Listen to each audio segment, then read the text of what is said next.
right here and moved across. I'll explain it to you. Now I'll tell you the sighting and I'll show you how it walked and some things about it. But now it wasn't 20 feet in front of me. I understand that. I really don't know how far. I would probably say, I don't know, 150, 120 yards. Like probably where that sign is down there, the 25 mile per hour sign. That's probably how far it was, maybe at some point when I saw it. But basically you should know the road here, there's a swamp. So this is all woods right here. And there are probably snakes in there around August. It was hot. There are probably snakes in here. But this, I'm going to show you to tell you what I saw. Basically, if you would imagine that my car is right where you are now, and I was driving up, and then all of a sudden, I was just looking at the road in front of me, and all of a sudden I saw this thing come out. It was brown, and it had some blonde on it. It came out of the woods on the left-hand side and stepped into the right into the highway, which wouldn't be very smart if it was a person. I don't recall it looking to see if anyone was coming. It just stepped out and it was going. And it was kind of like, kind of like at an angle. It was very muscular, I remember. And even from that distance, I could see the muscle mass up under its, presumably its hair. From that distance, I couldn't actually see individual strands of hair, obviously. But it's kind of like if two people were looking out the window and you said, look at that rabbit out there, and the person who could not see it might say, well, what color is its fur? And they might say, or hair, and they might say it's gray. Well, nobody asked you, how can you see the rabbit has hair at that far away? Because everybody's seen a rabbit before. They know a rabbit has hair on it. So I was trying to remain objective when I was seeing it and not say hair. But this is basically what happened. It comes out and it's going diagonally across the road like this. And then it kind of turns. And I should tell you, the road, you know how thick a road is. On each side of the road, it's got a grass strip, which was about the width of my car, probably even more, on this side and that side of the road. And it probably came out of there, across that whole road, going diagonally, I would say maybe maybe 5 seconds at the most. And at some point, and I can tell you, the head on it, I noticed our head is kind of like deeper going this way.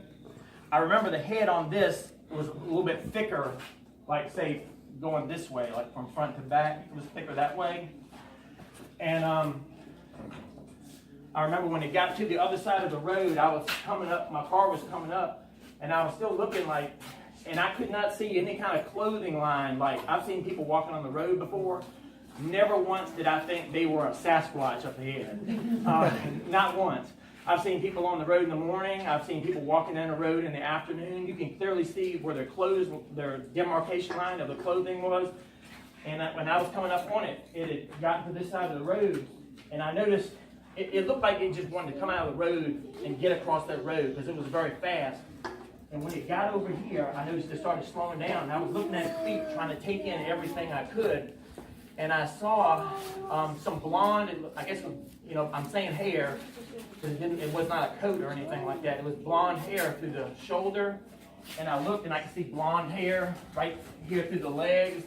And I'm looking at the feet. I didn't see any heel. It was not a boot. But it looked like, after the fact, I was looking at it. It probably looked like, when you look at a dog and see the hair on it, the hair might kind of curl off the end of it. Its feet were real wedge shaped, and so I had no explanation. I mean, it had to have been hair on it. And then when it got over here, it took its right leg and swung it around like this. So it was standing like this and had its knees bent, and I could see its right hand down here like this. I didn't draw the left hand because I don't know. It was right by the woods. The wood line is like right up, and it was standing right next to the woods, basically. And I don't know if the hand was up on a tree or if it was down here. I just don't remember. But it happened, and then he turned and he went into the woods on the right-hand side. And some weird stuff that took place afterwards too. As I kept on driving up the road, I noticed that there were some blackbirds in a circle on the left side of the road. And usually when I drive the car by, they'll fly away. but the birds were just standing there. They were very still, and I looked to the left of them, and down in the swamp over here were 3 white cranes. They were just kind of standing there looking at me. And in case you don't know, there are theories in Bigfoot world, like of infrasound. When I was like a tiger, is, if you don't know, can produce a sound that some people believe that they can stun the prey and the prey can't move. Well, they have a same theory about Bigfoot, so I don't know if that's what caused that or not. But I had forgotten after I saw it that it even stopped on the side of the road. Until I got to school, I was in such shock. I was thinking to myself, and then it came back to me. I was like, yeah, it stopped on the side of the road, and I'd forgotten that. And then I remembered hearing or feeling some kind of boom sound, like right before I saw it come onto the road. And I've talked to people about this. That's just what it had to have been. It couldn't have been anything else. It was very muscular. The posture, when you take all of it together, the posture of it, the musculature, the speed at which it moved, and the stance, I have no other explanation for it. And it was brown and blonde. And so basically, like Ripley said, that's my story, believe it or not. So did anyone have any questions or any clarification about anything that you want to ask? Yes, this young man over here.